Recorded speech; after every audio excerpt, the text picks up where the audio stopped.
14-year-old Marcus saw the man with the vest walking toward Hannah and 8-year-old Lily outside the clubhouse.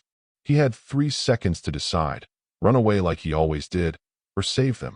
Marcus tackled the bomber. The detonator fell, but the explosion that should have killed them all never came. The vest malfunctioned. Marcus had just saved Reaper's entire family from a suicide attack. Then the bomber whispered something before the cops arrived, something that made Reaper's blood run cold. Marcus wasn't just a witness anymore. He was the next target. The bomber had partners, and they were coming for the homeless boy who ruined everything. Now 1,000 bikers faced a choice that would change their brotherhood forever. Before we continue, please subscribe to the channel and let us know where you are watching from in the comments. Enjoy the story. Marcus had exactly 3 seconds to decide if he wanted to die. The man in the bulky tactical vest was 20 feet from Hannah and Lily, his right hand buried deep in his pocket, his eyes locked on the little girl with the kind of focus that made Marcus's stomach turn to ice. Hannah was laughing at something Lily said, completely unaware. Her back was turned to the approaching threat as she fumbled with her keys outside the Hells Angels clubhouse on East Van Buren Street in downtown Phoenix. The August heat shimmered off the asphalt at 3:47 p.m., turning the air into something thick and suffocating. Marcus's hands were shaking so badly he could barely grip the chain-link fence he'd been hiding behind for the past hour. He'd been watching the clubhouse all afternoon from his usual spot, the condemned auto shop across the street where he'd been squatting since the shelter on Roosevelt kicked him out for fighting. 14 years old, and he'd already learned the most important rule of street survival: never get involved. Never be seen. Never matter to anyone, because the second you matter, you become a target. But Lily's gap-toothed smile flashed in his mind. The way she'd waved at him through the diner window that morning. The wrapped turkey sandwich Hannah had left on the dumpster with his name scribbled on the paper bag in purple marker. His name. Like he was a person worth remembering. The man with the vest was 15 feet away now. Marcus saw his lips moving, whispering something rhythmic like a prayer or a countdown. His fingers twitched inside his pocket. The stranger's gait was mechanical, purposeful, like a missile locked onto its target. Hannah finally turned. Her smile faded the instant she registered the dead eyes and the bulky vest beneath the man's jacket. She grabbed Lily's shoulder and stepped back, but there was nowhere to go. They were pinned between the clubhouse entrance and a row of Harley-Davidsons parked along the curb. The man's hand started to emerge from his pocket. Marcus didn't think anymore. He just moved. His worn-out sneakers hit the scorching pavement as he vaulted the fence. The rusty metal scraped his palm, drawing blood, but he didn't feel it. His malnourished legs burned with the effort as he sprinted across the street. 20 feet. 15. He could hear Hannah screaming now, could see Lily's face frozen in confusion. The little girl didn't understand what was happening. She just saw a stranger walking toward her and her mother panicking. 10 feet. The man's thumb was pressing down on something. A small black device with a red button that seemed to glow in the desert sun. Time stretched like taffy. Marcus could see every detail. The sweat beading on the bomber's temple. The tremor in Hannah's hands as she tried to shield Lily. The way the sunlight caught the chrome on the motorcycles. Marcus slammed into the man with everything his 98-pound frame could generate. They hit the ground in a tangle of limbs and the smell of sweat and gasoline. Pain exploded through Marcus's shoulder as they crashed onto the blistering asphalt. The device flew from the man's hand, skittering across the pavement in a lazy arc before clattering to a stop near the clubhouse door. Marcus braced for the explosion. For the heat and the pain and the end of everything. But nothing happened. Just silence. Just the ragged sound of his own breathing and the bomber's wet laughter beneath him. "You stupid kid," the man wheezed, blood already pooling at the corner of his mouth. The clubhouse doors exploded open. Suddenly Marcus was being pulled off the man by hands that felt like steel cables. Reaper's face swam into view, all hard edges and gray beard and eyes that had seen too much. Behind him came 6 other Hells Angels members, their boots thundering on the pavement as they surrounded the bomber. Hannah was crying, clutching Lily against her chest. Lily was staring at Marcus with wide eyes, her small body trembling. Sirens wailed in the distance, growing louder with each passing second. The bomber was still laughing, blood bubbling from his split lip where Marcus's elbow had connected during the tackle. His eyes found Marcus, and something dark flickered in them. Amusement, maybe. Or pity. Wrong target, kid, the man wheezed. This was never about them. A biker named Grizz kicked the detonator away from the bomber's reaching hand. Another one, a massive guy with a cobra tattooed on his neck, wrenched the man's arms behind his back and zip-tied his wrists with practiced efficiency. Reaper crouched down next to the bomber, his voice low and dangerous. "Who sent you?" The bomber just smiled, showing red teeth, and said nothing. Subscribe now before the truth comes out. Comment where you're watching from. The Phoenix PD bomb squad arrived in 4 minutes flat. Their armored truck blocked off the entire street as officers evacuated nearby buildings and established a perimeter. Yellow tape went up. Civilians were pushed back. News helicopters appeared overhead like vultures circling prey. Marcus tried to slip away in the chaos. That's what he always did. Disappear before anyone could ask questions or demand explanations. Before anyone could see him long enough to remember his face. But Hannah caught his wrist. Her grip was gentle but firm, and when he looked up at her, her eyes were wet with tears. "You saved us," she whispered, her voice cracking. "You saved my baby." Marcus didn't know what to say to that. He'd never saved anyone before. He'd never been worth saving himself. Lily peeked out from behind her mother's legs and reached out a tiny hand toward Marcus. Her fingers were paint-stained and trembling. "Thank you," she said in a small voice that cracked something inside his chest. Reaper was watching him now too, his expression unreadable. Marcus felt more exposed than he ever had, sleeping rough in Phoenix's most dangerous neighborhoods. The bomb squad lieutenant emerged from the cordoned-off area 15 minutes later. The look on his face made everyone go quiet. He walked straight to Reaper, ignoring the other officers trying to get his attention, and pulled him aside. Marcus was close enough to hear every word, though he pretended to be focused on the bottle of water a paramedic had forced into his hands. "There's no explosives," the lieutenant said quietly. Reaper's eyebrows shot up. "What?" "The vest is clean, but there's something else." The lieutenant held up 3 evidence bags. USB drives. Passport documents. A thick manila envelope stuffed with photographs. "This is evidence. Federal-level evidence. Human trafficking, money laundering, names and addresses of people in very high places. Arizona, Nevada, maybe further." The lieutenant's jaw tightened. This wasn't a bombing, Reaper. This was a delivery. Reaper's face went pale beneath his tan. A delivery to who? The lieutenant glanced at the bomber, who was now being loaded into an ambulance under police guard. "We'll know more after interrogation. But based on where he was standing when the kid tackled him, I'd say he was trying to reach you." The words hung in the air like a guillotine blade. Hannah made a small sound of confusion. Lily buried her face in her mother's stomach. Marcus felt the world tilt sideways as his mind tried to process what he was hearing. The bomber hadn't been trying to kill anyone. He'd been trying to deliver evidence. And Marcus had stopped him. Before anyone could say anything else, one of the officers monitoring the ambulance came running back, his face twisted with urgency. "Lieutenant, you need to hear this." The suspect regained consciousness, and he's talking. They all moved toward the ambulance. Reaper, the lieutenant, Hannah with Lily in her arms, and Marcus trailing behind like a ghost. The bomber's eyes found Marcus through the open ambulance doors. His bloody smile returned.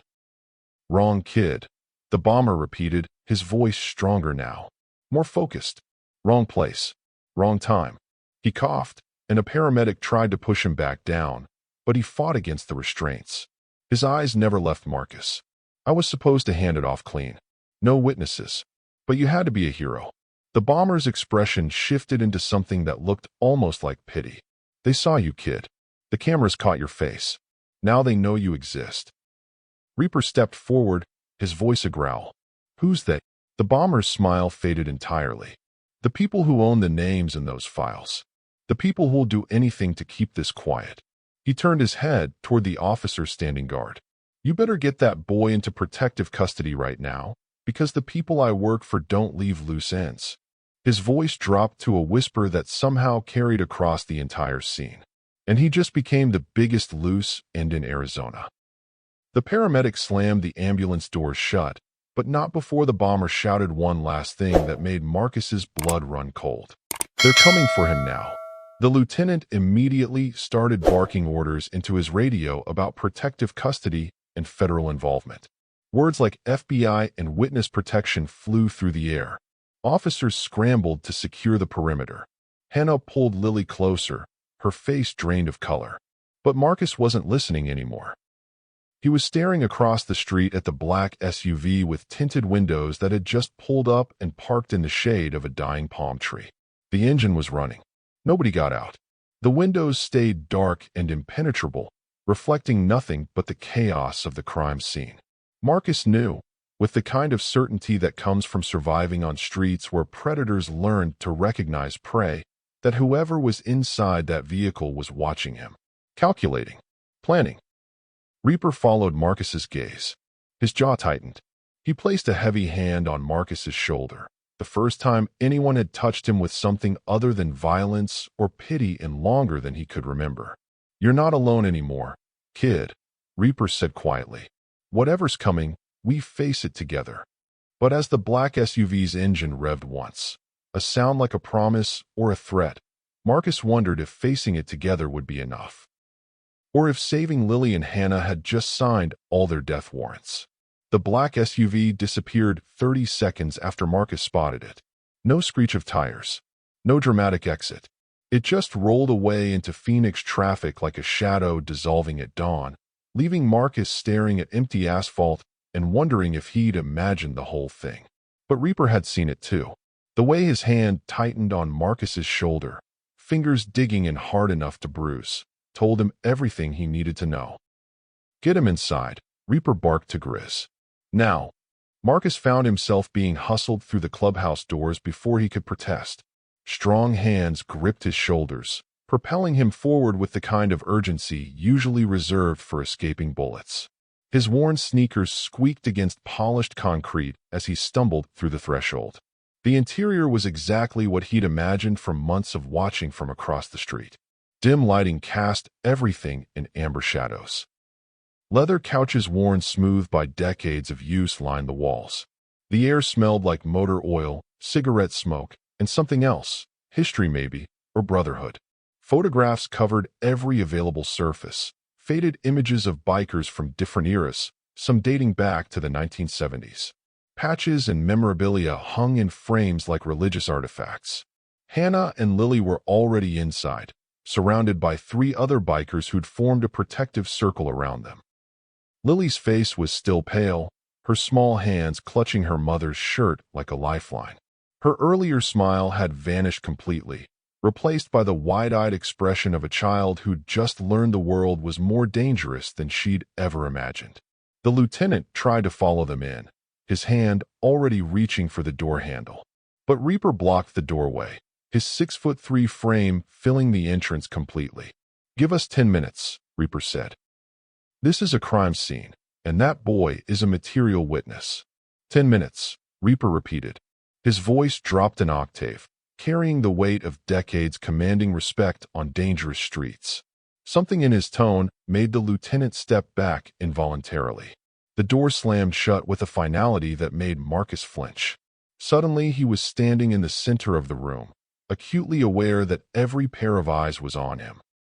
12 Hell's Angels members, all sizing him up like a puzzle they couldn't quite solve. He'd seen these men from a distance for weeks, giants in leather who commanded respect just by existing. Up close, they were even more intimidating. Scars crisscrossed exposed skin. Tattoos told stories of violence and loyalty. These weren't men who made idle threats or empty promises. "You got a name, kid?" Grizz asked. He was older than the others, maybe 60, with a gray beard down to his chest and forearms covered in military tattoos that Marcus recognized from history books. The eagle, globe, and anchor. Purple hearts. Bronze stars.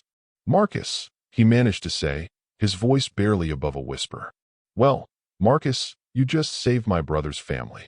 Grizz gestured to Reaper with a weathered hand. "That makes you important. Real important." Hannah was crying again, but this time from relief.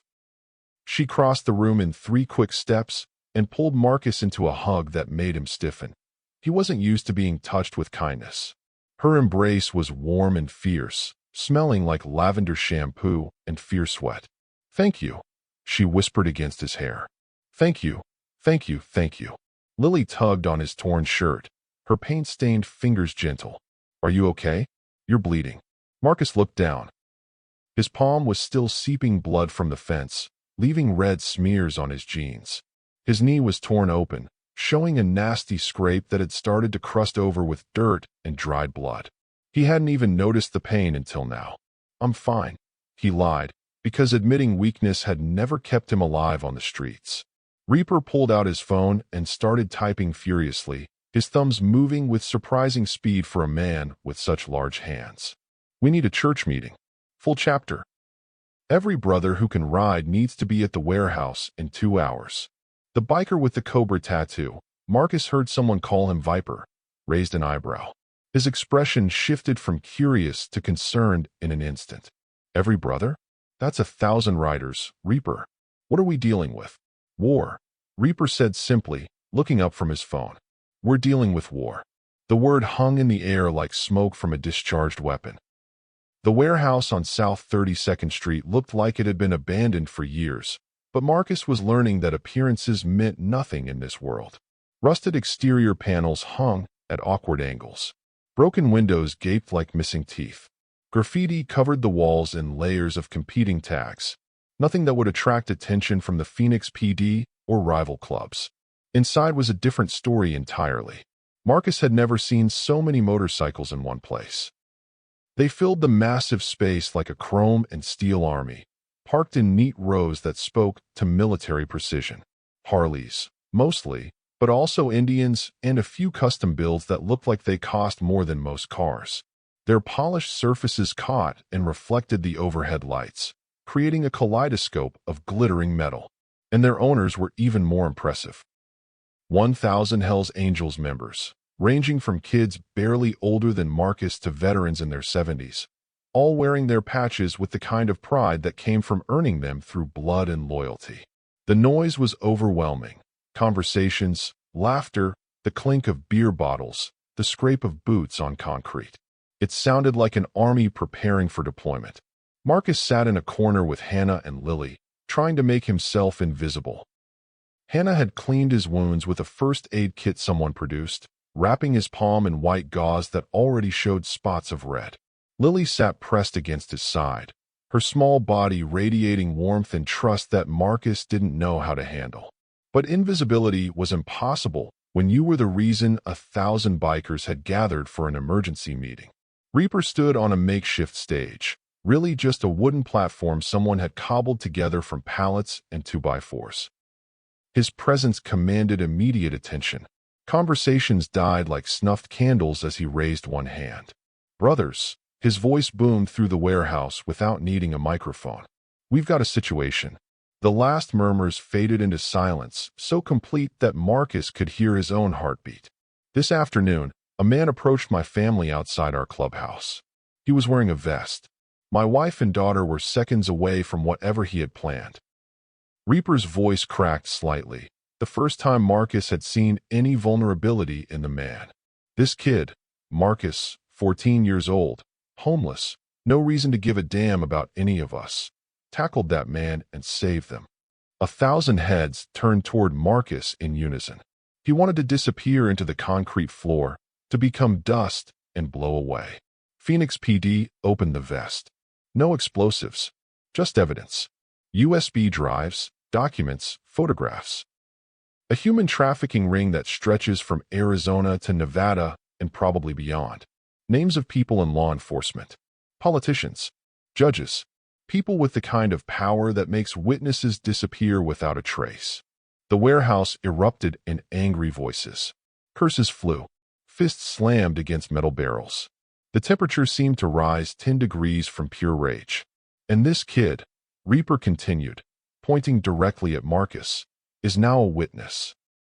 Which means the people who run that trafficking ring want him dead. Probably already have contracts out on him." A younger biker near the front, maybe 30, with a shaved head and scars running down his neck like someone had tried to saw his head off, stood up abruptly. "With all due respect, Reaper, this ain't our fight. We bring the feds into our business. We're asking for a world of hurt. ATF, FBI, Homeland Security. They'll crawl up our asses looking for any excuse to shut us down. Seize our assets. Arrest our brothers." Several others nodded in agreement, their expressions conflicted but worried. "Coward talk," Grizz growled from his position near the stage. The old veteran stood slowly, his Vietnam service medals pinned to his vest catching the light. "This kid put his life on the line for our family, for our brother. And you want to throw him back to the streets so some trafficking scum can put a bullet in his head?" "I want to protect this club," the younger biker shot back, his voice rising. "My kids depend on this brotherhood. My wife depends on it. We've got enough heat as it is without becoming bodyguards for some homeless kid we don't even know." The argument spread like wildfire through dry brush. Voices rose in competing waves. Accusations flew. Marcus felt his chest tighten as he realized he was the cause of this division, this fracture in something that had seemed unbreakable. Like and subscribe before everything falls apart. Hannah placed a protective hand on his shoulder, but it didn't help. He'd spent his entire life being unwanted, being the problem nobody wanted to deal with. This was just another version of the same story, people arguing about whether he was worth the trouble of keeping alive. "Maybe I should just go," Marcus whispered to Hannah. "Absolutely not," she said fiercely. Reaper slammed his fist on a metal barrel, the sound echoing like a gunshot through the warehouse. "Enough." Silence crashed down with the weight of a physical thing. "We vote. That's how we do things. That's how we've always done things." Reaper's eyes swept across the assembled bikers, making eye contact with dozens of them. "But before you vote, ask yourself one question. What kind of men are we if we let a kid die because protecting him is inconvenient? What kind of brotherhood turns its back on someone who bled for us?" Grizz stood again, his old bones creaking audibly. "I was in Da Nang in '68. Watched brothers die for people they'd never met, in a country they couldn't find on a map, because it was the right thing to do. This boy has more honor in his skinny body than most men twice his size. He didn't run. He didn't hide. He charged into danger to save innocent lives. We protect him, or we're not the brotherhood I thought I joined 50 years ago." The room was silent for a long moment, broken only by the distant sound of traffic outside. Then Viper stood, his cobra tattoo seeming to writhe in the dim light. "I vote we protect the kid."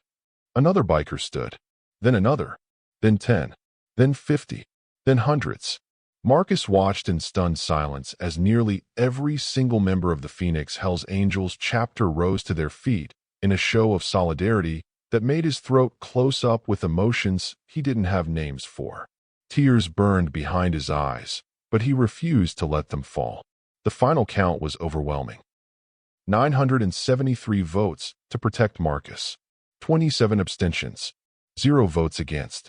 Reaper's eyes were wet when he looked at Marcus. "Your family now, kid. Anyone comes for you. They come through all of us." The warehouse erupted in cheers, and the thunder of boots stomping on concrete. The sound was deafening, primal, powerful. Hannah was crying again, hugging Lily close. Even Lily was smiling now, her earlier fear replaced with something that looked like hope. Marcus felt something break open in his chest, something that had been frozen solid since the day he found his mother dead in that Tempe motel room. Reaper began outlining the protection plan: safe houses in Scottsdale and Tempe, rotating guards in 6-hour shifts, encrypted communication protocols, background checks on anyone who came within 50 feet of Marcus. When his phone rang, the sound cut through the celebration like a knife. He glanced at the screen and frowned. Unknown number. The warehouse quieted as brothers noticed Reaper's expression change. He answered it on speaker, his voice cautious. "Yeah." The voice that came through was electronically distorted, robotic, and cold, devoid of any humanity. "Congratulations on your vote, Reaper. Very touching. Very noble. Very stupid." The warehouse went dead silent. 1,000 men barely breathing. "Who is this?" Reaper demanded, his knuckles white around the phone. someone who's very disappointed in your decision. We gave you a chance to walk away, to forget you ever saw that evidence, to let the boy become someone else's problem. The voice paused, letting the silence stretch into something unbearable.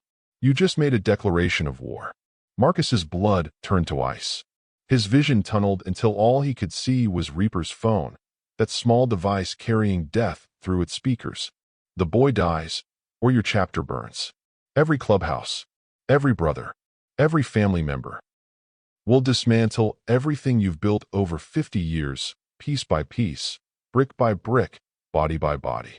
Reaper's jaw clenched so hard Marcus could hear his teeth grinding. Try it. Oh, we will. You have 72 hours to deliver the boy to us. Alive. Unharmed. Drop him at the coordinates we'll text you. Walk away, and this ends peacefully. And if we don't? Reaper growled. The laugh that came through the phone was the most terrifying sound Marcus had ever heard. Then we start with Hannah and Lily. Maybe we'll take them alive. Maybe we won't. Depends on our mood in 72 hours. The line went dead. The safe house in Scottsdale looked like every other stucco mansion in the neighborhood. Beige walls, terracotta roof tiles, perfectly manicured desert landscaping with barrel cacti and decorative rocks.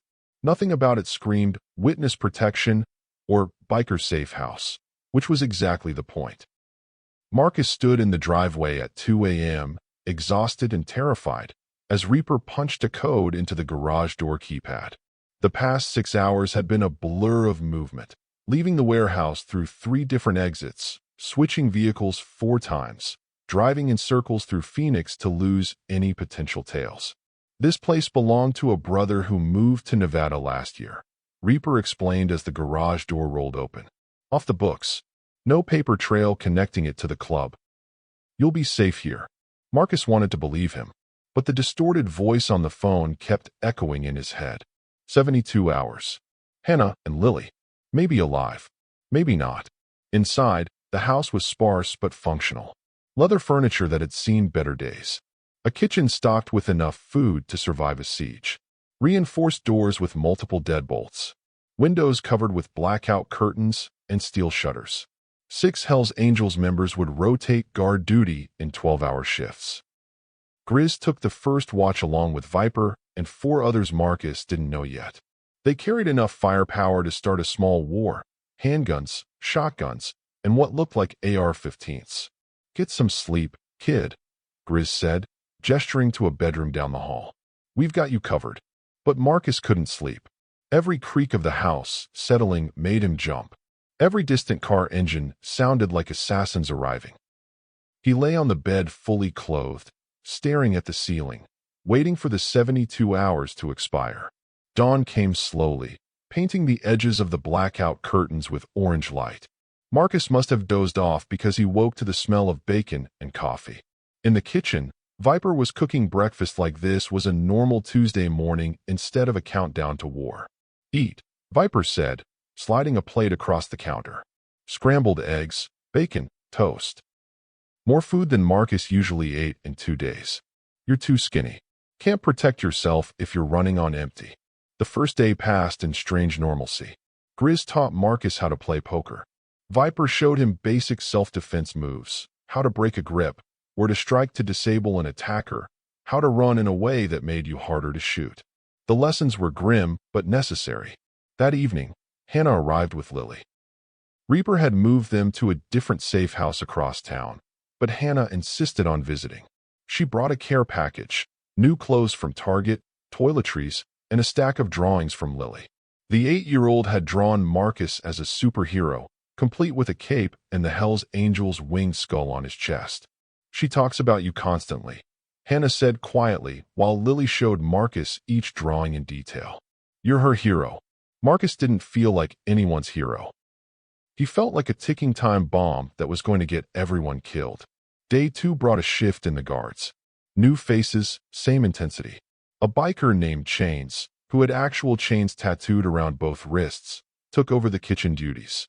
Another one called Preacher, a former military chaplain who'd found brotherhood in the club after leaving the service, stationed himself on the roof with binoculars and a rifle. Reaper visited that afternoon with updates. The Phoenix PD had identified the bomber as a man named Vincent Carver, a former federal informant with connections to organized crime in 3 states. The USB drives contained evidence of a trafficking network that moved women and children from Mexico through Arizona to buyers across the country. Bank accounts, names, addresses, enough to bring down 50 people in powerful positions. The feds want you in witness protection, Reaper said. But I told them no. The moment you enter the system, you're vulnerable. These people have reach inside law enforcement. Marcus appreciated the protection, but guilt gnawed at him constantly. What if I just turned myself in, gave them what they want? Then Hannah and Lily would be safe. No, Reaper cut him off sharply. They'd kill you and still come after my family because we saw the evidence. We know the names. This ends one way. We destroy them before they destroy us. Day 3 arrived with a tension that made the air feel electric. 48 hours gone. 24 remaining. Marcus tried to eat breakfast, but his stomach rejected it. He paced the house like a caged animal while Grizz and Viper watched him with concerned expressions. Outside, Preacher maintained his rooftop vigil, scanning the neighborhood for threats. Lily's drawings covered the refrigerator now, bright spots of color in an otherwise dark situation. Marcus found himself staring at them, wondering if he'd live long enough to thank her properly. Night fell. 70 hours elapsed. 2 hours until midnight marked the 72-hour deadline. Marcus was in the living room with Grizz, Viper, and 4 other guards when the power cut out. Total darkness. Not even the glow of street lights through the curtains. Generators should kick in, Viper said, already moving toward the garage where the backup system was housed. It didn't. 5 seconds of darkness. 10. 15. Something's wrong, Grizz growled, pulling his weapon. Defensive positions. Now, the explosion came from the rear entrance.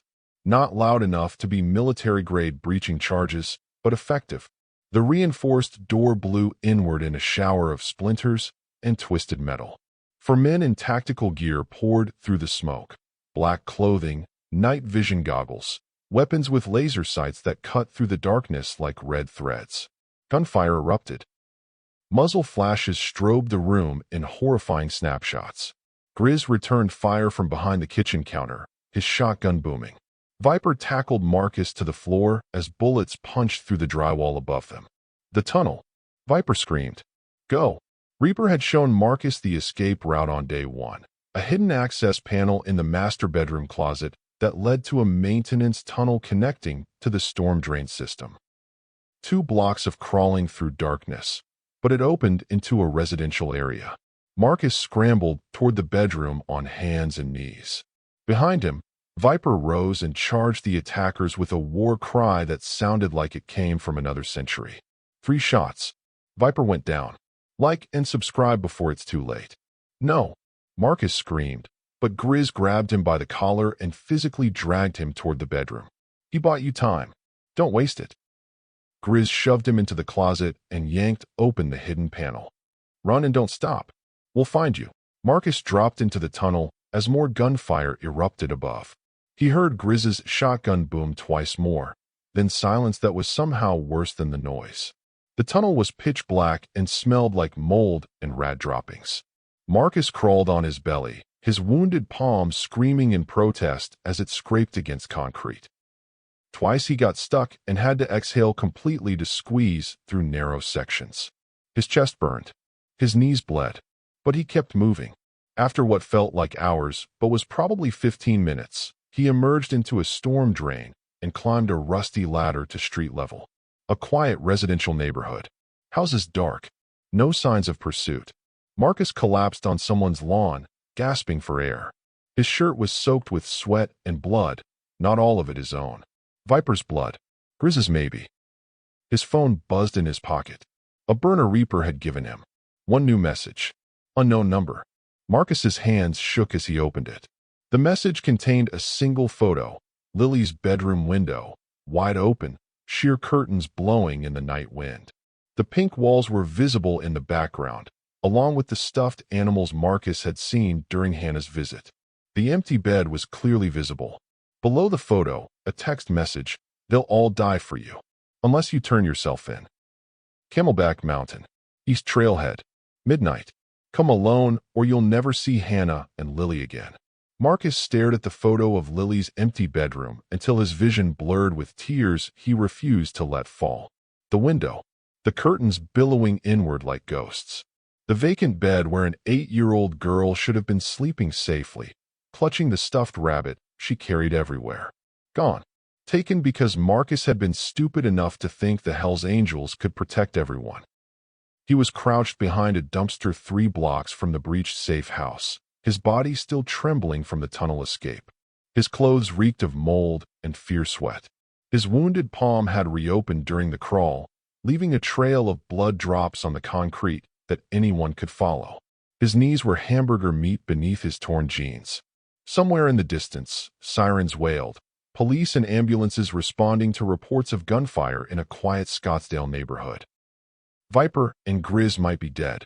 Hannah and Lily were definitely taken.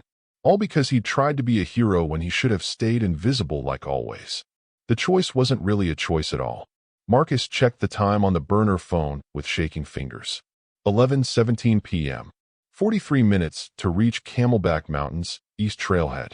In Phoenix traffic, even at night with light roads, that was cutting it dangerously close. He forced himself to stand on legs that felt like water. No plan. No backup. No weapons except the small pocket knife he'd been carrying since his days on the streets. Just a 14-year-old kid with a photographic memory trading his life for a little girl who'd drawn him as a superhero. Because that's what heroes did, right? They sacrificed themselves. The streets of Scottsdale were eerily quiet at this hour. Luxury cars sat in circular driveways behind wrought iron gates. Palm trees rustled in the warm breeze that smelled like desert flowers and chlorine from backyard pools. Landscape lighting cast long shadows across perfectly manicured lawns. This was a neighborhood where people slept peacefully, never imagining the violence that had just erupted 3 blocks away. Marcus kept to those shadows, avoiding streetlights and security cameras as much as possible. Old habits from months of living rough, stealing to survive, hiding from police and predators who saw homeless kids as easy targets. He'd made it 6 blocks when a pickup truck pulled alongside him, its engine purring softly. Marcus's heart stopped. His hand instinctively reached for the pocket knife, flipping it open in his pocket. His eyes darted, calculating escape routes, the gap between houses, the drainage ditch, the fence he could vault if he had to run. The window rolled down with an electric hum. An elderly Hispanic man leaned out, his weathered face creased with concern. Maybe 70, with kind eyes and gray hair. "You okay, kid? It's late to be walking alone. Dangerous, too." Marcus forced his voice to stay steady despite the panic clawing at his throat. "I'm fine, sir. Just heading home." The man studied him for a long moment. The torn clothes, the blood visible on his hands and knees, the wild, desperate look in his eyes that probably screamed victim or criminal, depending on your perspective. "Home is that way," the man said, pointing in the opposite direction. "And you look like you've been through a war." Marcus didn't have a good answer for that. The man sighed and unlocked the passenger door. "Get in. Whatever trouble you're running to or from, you won't make it on foot. I'll give you a ride." Every instinct screamed not to trust anyone. This stranger could be part of the trafficking ring, could be an undercover cop, could be leading him into another trap. But Marcus needed to reach Camelback Mountain, and walking would take too long. Lily's empty bedroom flashed in his mind. "East side of Camelback Mountain," Marcus said quietly, climbing into the truck. "The trailhead parking lot." The man's eyebrows rose to his hairline. "Hiking at midnight? Kid, I wasn't born yesterday." "Please," Marcus whispered, and the desperation in his own voice surprised him. "I don't have much time." Something in Marcus's tone must have convinced him. The man put the truck in drive and pulled back onto the street. He didn't ask more questions, just played soft mariachi music on the radio, trumpets and guitars that reminded Marcus of better times, before his mother's addiction, before CPS, before the streets. They drove in silence for 10 minutes. Marcus watched the neighborhood's transition from wealthy Scottsdale to middle-class suburbs to the undeveloped areas near the mountain preserve. His reflection in the window looked like a ghost, pale, hollow-eyed, already dead. I lost my son when he was about your age, the man said suddenly. Gang violence. He thought he had to prove something, had to handle his problems alone because asking for help made him weak. Marcus said nothing, but his throat tightened. Whatever you're walking into, kid, there's always another way. Always someone who'll help if you just ask. Not this time, Marcus said quietly. This time the only way out is through. They reached the trailhead parking lot at 11:51 p.m. The mountain loomed above them like a sleeping giant, its rocky slopes black against the star-filled sky. The lot held only 3 vehicles. A black sedan with tinted windows, a white SUV that screamed federal agent, and a motorcycle that made Marcus's chest tighten with hope until he saw it wasn't a Harley. The elderly man put the truck in park and turned to Marcus. I'll wait here for 30 minutes. If you come back and need a ride somewhere safe, I'll take you. No questions. Marcus felt tears burning behind his eyes. Thank you. For everything. Go with God, kid. Marcus climbed out into the cool desert night. The truck idled for a moment, then drove to the far corner of the lot, true to his word, waiting. Marcus wondered if he'd still be alive in 30 minutes to take him up on that offer. 11:54 p.m. 6 minutes early. Marcus walked toward the trailhead, his sneakers crunching on gravel that sounded deafening in the silence. The desert was alive with night sounds he'd learned to recognize during his time on the streets. Crickets chirping their endless song, distant coyotes yipping at the moon, the rustle of kangaroo rats moving through brush, the whisper of wind through Palo Verde trees. Every shadow could hide an assassin. Every sound could be his last warning. Marcus! He spun around, fists raised in the pathetic defensive stance Viper had taught him 2 days ago. His pocket knife was in his hand, blade extended, even though he'd never actually stabbed anyone. A woman emerged from behind a massive boulder near the trailhead sign. Late 30s, athletic build, moving with the kind of controlled grace that screamed military or law enforcement training. She wore dark jeans and a lightweight jacket that bulged suspiciously at the hip, a concealed weapon for sure. Her hair was pulled back in a tight ponytail, and her eyes held the kind of sharp focus Marcus had seen in Reaper's face. Eyes that had seen violence and learned to navigate it. Who are you? Marcus demanded, his voice cracking with fear and exhaustion. FBI agent Elena Torres. She raised her hands slowly, deliberately, showing they were empty. I'm not here to hurt you, Marcus. I'm here to stop you from making a fatal mistake. Marcus backed up a step, his knife hand trembling. They have Hannah and Lily. I saw the photo. I don't have a choice. They don't have them. Torres said quickly, urgently. That photo was taken 3 hours ago during a failed kidnapping attempt. Reaper got a tip from one of our undercover agents. He moved Hannah and Lily before the traffickers could breach their safe house. They're alive, Marcus. They're safe. Marcus wanted desperately to believe her, but trust had never kept him alive on the streets. Trust got you robbed, beaten, worse. Prove it. Right now. Torres slowly reached into her jacket with 2 fingers, moving carefully to avoid spooking him into doing something stupid. She pulled out her phone and turned the screen toward him. A video, time-stamped 11:40 p.m., just 14 minutes ago. Hannah and Lily in a different location, maybe a hotel room. Lily was curled up on a couch, fast asleep, her stuffed rabbit clutched to her chest. Hannah was pacing near the window, her face tear-streaked but very much alive. Around them, at least 20 Hells Angels members stood guard, an impenetrable wall of leather and loyalty. They're okay, Torres said softly. But you won't be if you stay here. This entire meeting is a setup. This parking lot, this trail, it's a kill zone. The moment you showed up, you became a target. Marcus's legs nearly gave out from relief and confusion. He sat down hard on a nearby rock, his knife clattering to the gravel. I don't understand. Who are you really? What's happening? Torres holstered her phone and crouched down to his eye level, her voice low and urgent. The bomber, Vincent Carver, he wasn't trying to kill anyone that day outside the clubhouse. He was a federal informant, my informant, trying to deliver evidence to Reaper because corrupt agents within my own bureau are on the trafficking ring's payroll. The words hit Marcus like physical blows. I've been investigating this trafficking network for 2 years, Torres continued, her voice turning bitter.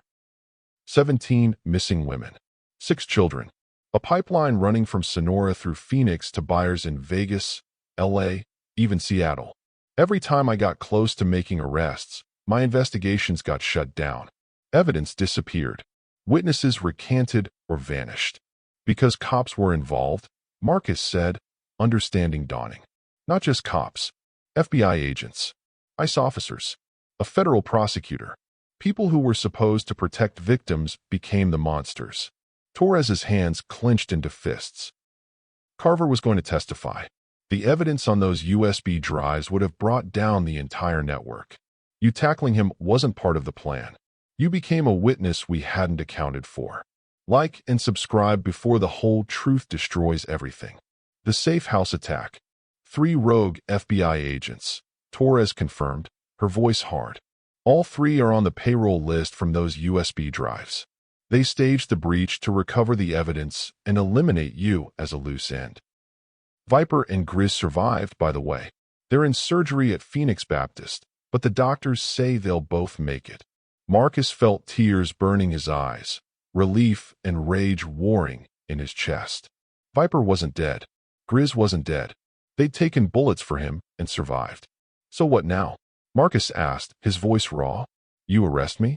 Put me in witness protection where your corrupt friends can find me and kill me. No, I'm offering you something better. A partnership between the Bureau's clean agents and the Hells Angels. We protect you, you testify, and together we dismantle this network from both sides. Legal pressure from us, street justice from them. That's illegal. So is human trafficking, Torres shot back. Sometimes you fight dirty to win clean. The sound of approaching motorcycles cut off whatever Marcus was going to say next. Not 1 or 2. Dozens. The rumble of Harley engines echoed off Camelback Mountain, growing louder with each second like rolling thunder. Headlights appeared on the access road, a river of light cutting through the darkness, turning night into artificial day. Torres's hand went to her weapon, her body tensing for a fight. Damn it! How did they find you so fast? Tracking app, Marcus realized, pulling out the burner phone. Viper said he installed one so they could always find me if something went wrong. Smart and terrible, Torres muttered. 12 motorcycles roared into the parking lot in a coordinated formation, their engines creating a symphony of controlled power. They formed a semicircle around Marcus and Torres, effectively cutting off all escape routes. Riders dismounted in unison, weapons drawn, handguns mostly, but Marcus spotted at least 3 shotguns. And leading them, his face twisted with rage and something deeper, betrayal maybe, or soul-deep fear, was Reaper. Blood stained his vest. His knuckles were split and bruised. His eyes locked onto Torres with the kind of hatred that promised violence. Step away from the boy, Fed, Reaper growled. His Glock pointed directly at Torres's chest. His finger was already on the trigger, not alongside it. Now, Torres didn't move, didn't flinch, but Marcus saw her calculate the odds. 12 armed bikers, one of her, and a kid with no combat training. Reaper, listen to me. I'm done listening to feds. Reaper's voice was ice. Every time we trust you people, brothers die. Every time we cooperate, we get raided. Every time we believe your promises, we end up in prison or graves. She's trying to help, Marcus shouted, jumping to his feet and stepping between them. His body was small, insignificant, but it was all he had to offer. She's not one of the corrupt ones. She's been investigating them. They're all corrupt, Reaper snarled, his gun never wavering. That's what you learn when you've lived long enough, kid. The system protects itself, not people like us. Not people like you. Torres slowly reached into her jacket with 2 fingers, her movements exaggerated and careful. I'm reaching for evidence. Don't shoot. 3 bikers tensed, their weapons tracking her movement. She pulled out a small flash drive, holding it up like a peace offering. This contains recordings of 3 FBI agents, Special Agents Hendricks, Morrison, and Cho, planning Marcus's assassination. Bank transfers linking them to the trafficking ring. Phone records proving they leaked safe house locations. Everything you need to know, I'm telling the truth. Or it's a tracking device and a tactical team is 30 seconds out, Reaper countered. His jaw clenched so tight Marcus could see the muscle jumping. Or it's a virus to corrupt our systems. Or it's just another Fed trick. The standoff stretched into something unbearable.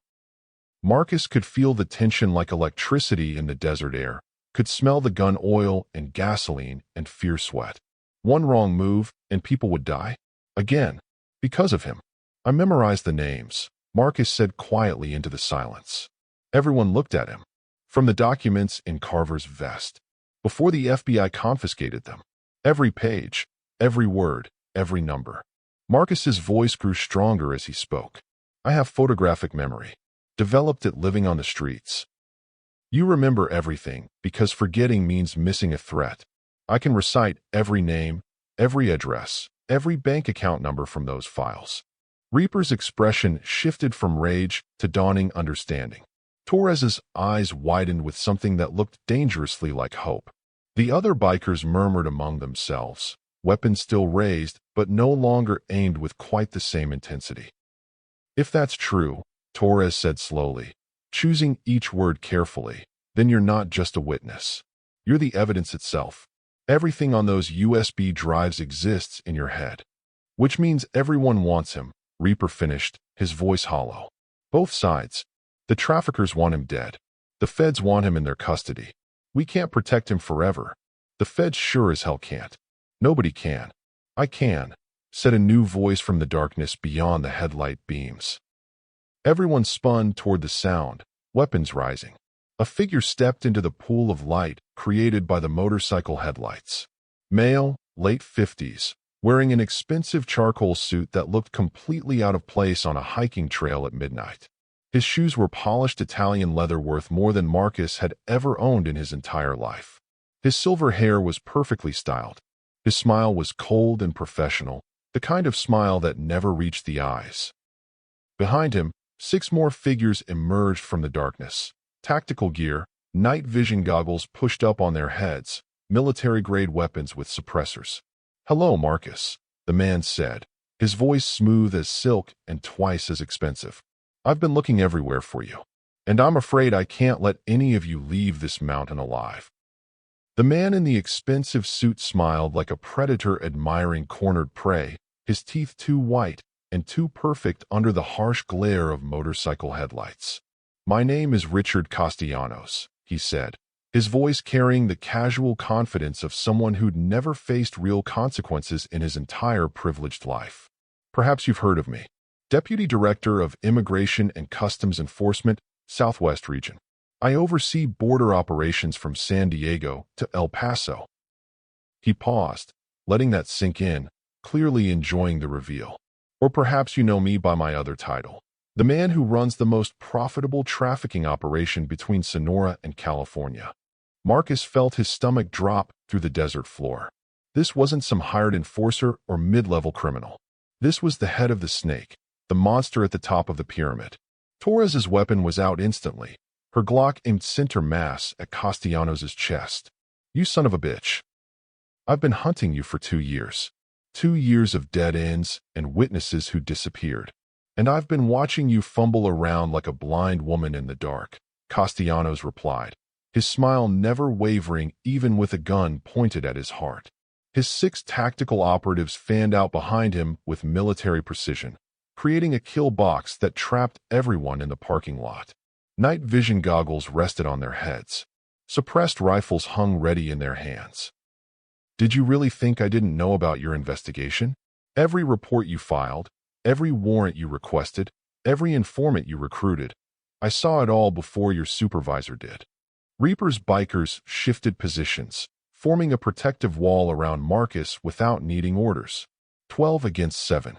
Poor odds considering Castellanos' men had military-grade equipment, tactical training, and the element of surprise. "You killed Carver," Torres said, her voice shaking with barely controlled rage. "Your own informant." "Of course I did." "Well, not personally. I have people for that." Castellanos adjusted his cufflinks casually, as if discussing stock portfolios rather than murder. Vincent made the fatal error of growing a conscience.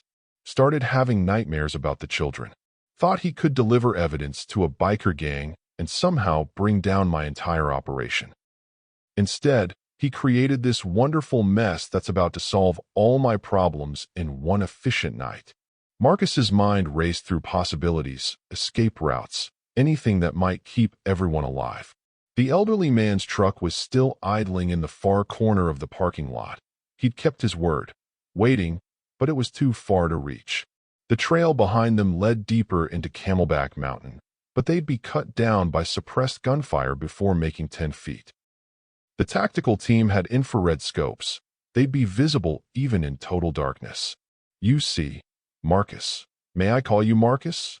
You've become quite the liability. Castellanos continued, his cold gray eyes finally settling on him like a judge pronouncing a death sentence. A homeless boy with photographic memory who's memorized my entire operation. My buyers in Vegas and Seattle. My routes through the desert. My shell company accounts in the Caymans. You're a walking, talking federal indictment that I simply cannot allow to exist. So kill me and get it over with, Marcus said, surprised by the steadiness in his own voice. Maybe he'd been ready to die since the moment he tackled that bomber. Maybe longer. Oh, I absolutely intend to. But not before I eliminate everyone who's seen or heard about that evidence.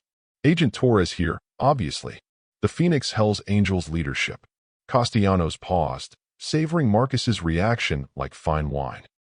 And of course, Hannah and Lily. Marcus's blood turned to ice.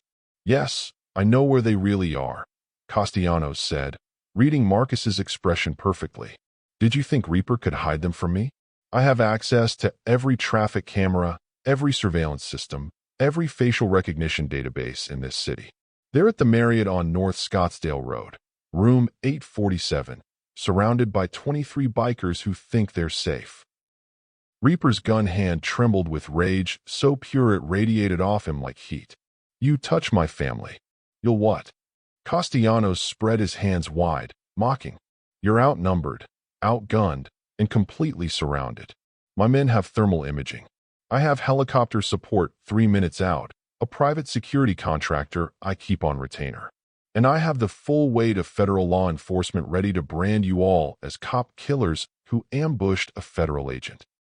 He gestured to his tactical team with the casual authority of a man used to commanding death. Agent Torres will tragically die in a shootout with violent motorcycle gang members.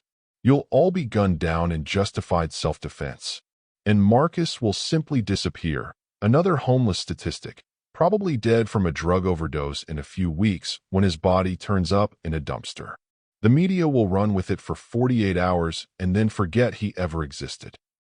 The tactical operatives raised their weapons in perfect unison, red laser sights painting dots across chests and foreheads. Marcus counted 7 dots on his own body. They weren't taking chances. Wait, Torres said suddenly, desperately, her FBI training kicking into by time. You can't kill a federal agent and expect no investigation. The Bureau will tear this city apart. Can't I?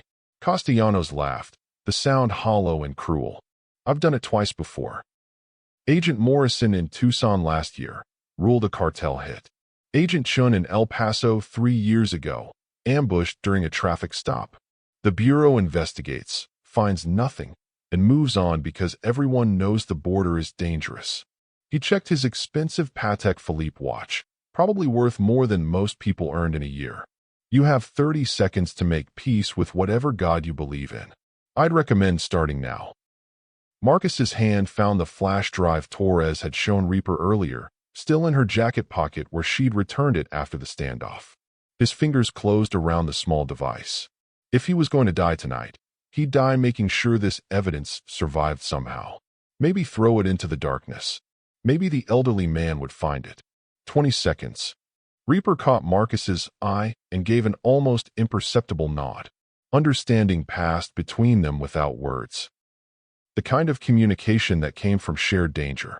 If they were going down tonight, they'd take Castellanos with them. Die fighting, not begging. 10 seconds. Marcus heard the tactical team disengage their safeties, the small clicks impossibly loud in the tense silence. The roar of engines erupted from 3 directions simultaneously. Not helicopters. Motorcycles. Hundreds of them. Headlights blazed to life on the access roads surrounding the parking lot. In the desert terrain that should have been impassable, even on the steep hiking trails where bikes shouldn't have been able to navigate. The sound was absolutely deafening. A wall of mechanical thunder that made the ground vibrate beneath Marcus's feet like an earthquake. Castellanos' predatory smile finally cracked, confusion and fear bleeding through his composed mask. What the hell? You made a mistake, Reaper said, his voice rising above the engine roar with savage satisfaction. You thought this was about one chapter. One kid. One fight. You thought we were 12 bikers protecting a witness. Nearly 1,000 Hell's Angels motorcycles converged on the Camelback trailhead from every conceivable direction, their riders armed and ready for war. They'd been positioned in the darkness for hours, waiting, watching, letting the trap snap shut. Brothers from Phoenix, Tucson, Flagstaff, even chapters from Nevada and California who'd ridden through the night. The trap had been reversed completely. Grizz's voice came through a loudspeaker mounted on his bike, rough but very much alive despite the bullets he'd taken. Drop your weapons, or we drop you. You have 5 seconds. Castellanos' tactical team found themselves surrounded by an army, outnumbered more than 100 to 1. Red laser sights that had been targeting bikers now had dozens of gun barrels pointed back at them from every angle. The math had changed catastrophically in less than 10 seconds. Like and subscribe. Witness history being made right now. You can't kill all of us, Torres said, her weapon still trained on Castellanos, her voice steady now that backup had arrived. And I should mention, I've been live streaming this entire conversation to my supervisor at FBI headquarters in Washington, D.C. Deputy Director Sarah Chun, the one person in my entire chain of command I know isn't on your payroll. She's heard everything. Castellanos' face went from tan to ash pale in seconds. His hand moved toward his jacket, a weapon, probably, or a phone to call for his helicopter extraction. Don't, Reaper warned. Castellanos drew anyway, desperation overriding judgment. 6 bikers fired simultaneously. Not killing shots. Reaper wanted him alive to face justice, but disabling ones. Bullets shattered Castellanos' right kneecap and tore through his shoulder.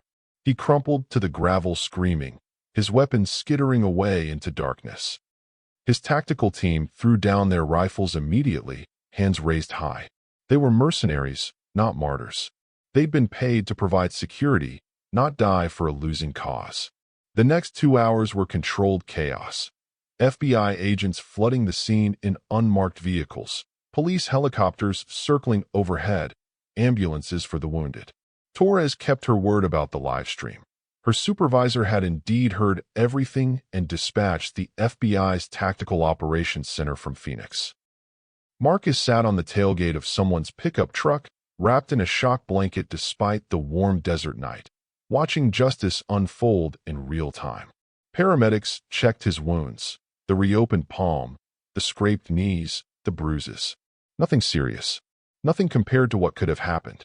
Viper and Grizz arrived in an ambulance, both bandaged but grinning. Heard you almost got dead without us, Ghost, Viper said, using the nickname that had somehow already spread through the Brotherhood. Almost, Marcus managed, his voice thick with relief. Torres coordinated the arrests personally, ensuring Castellanos' men were separated and processed before they could coordinate stories. She approached Marcus as the scene finally began to wind down around 3 a.m. 17 arrests today based on the evidence from those drives and Castellanos' confession, she said, exhaustion and triumph mixing in her voice. Including 2 U.S. senators, a federal judge, and 6 law enforcement officials. Your testimony is going to change everything, Marcus. This is the biggest trafficking bust in Southwest history. If I survive long enough to testify, Marcus said quietly. Torres's expression turned serious. You will. We'll make sure of it. My supervisor is personally overseeing your protection. No corrupt agents, no leaks. You have my word. Your word and 1,000 bikers, Reaper added, approaching with Hannah and Lily. Lily broke free from her mother's grip and sprinted to Marcus, hugging him so hard He couldn't breathe. "You saved us again," she whispered, her small body shaking. "The bad man said he was coming for us, but you stopped him. You're my hero," she added, pulling back to look at him with those wide, trusting eyes. "No," Marcus said, his throat tight. "You're mine. You reminded me people are worth saving. That I'm worth saving." Hannah hugged them both, crying quietly. 3 days later, Marcus stood in the Arizona desert under a blood moon, surrounded by 1,000 Hell's Angels members who'd ridden from chapters across the entire country: Washington, Oregon, Texas, even a contingent from Florida who'd been riding for 3 days straight. They'd voted. Not just Phoenix, but the entire southwestern network and beyond. Marcus would be protected, moved between chapters as needed, given new identities and safe houses until every last name from Carver's evidence list was either behind bars or dead. The Brotherhood had never protected an outsider like this before, but they'd never had a reason like this before. Reaper stood before Marcus holding a leather vest and a patch, the Hell's Angels winged skull, but modified with a small ghost in the corner of the design. This club was founded in 1948 on a simple principle: brotherhood, Reaper said, his voice carrying across the silent desert. On protecting those who can't protect themselves. On standing against injustice even when the system fails us. Even when the world calls us criminals, we know who we really are. He pinned the patch to Marcus's new vest with steady hands. "You're not homeless anymore, kid. You're not alone. You're family. And your name in this brotherhood is Ghost. Because you'll haunt every bastard who thinks they can hurt innocent people and get away with it." 1,000 bikers raised their fists and roared approval that echoed off the mountains. Hannah and Lily were there, both crying. Lily ran forward and hugged Marcus so hard he thought his ribs might crack. "You're my hero forever," she whispered. "You're mine," Marcus whispered back. "You all are." The celebration continued into the night. Brothers laughing, drinking, telling stories around bonfires. Music played. Food appeared from nowhere. For the first time since his mother died, Marcus felt like he belonged somewhere. As midnight approached, Marcus stepped away from the crowd to catch his breath. His burner phone buzzed in his vest pocket. New message. Unknown number. Every instinct screamed not to open it. But he had to know. His blood turned to ice as the image loaded. A hospital room, sterile and white. The same hospital where Viper and Grizz were recovering. And in the bed, connected to machines, was Viper, supposedly healing from surgery, supposedly safe. Except every machine showed flatlines. No heartbeat, no breathing, no brain activity.